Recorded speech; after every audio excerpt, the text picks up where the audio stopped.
Hey everyone, it's April 2019 and I'm Scott Berglin here with a video of the PASS apple slicing system that we installed in Australia last week.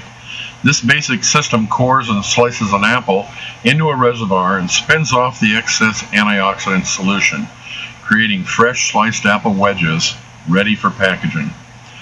There are no buttons to push or levers to pull. The operator simply places apples between pins. Then, sensing the removal of his hand, the machine completes the cycle. There's no sorting required with the PASS system because there are no broken ends, no separated skins, no seeds, pods, or stems. Simply no core debris. PASS is perfect apples surgically sliced.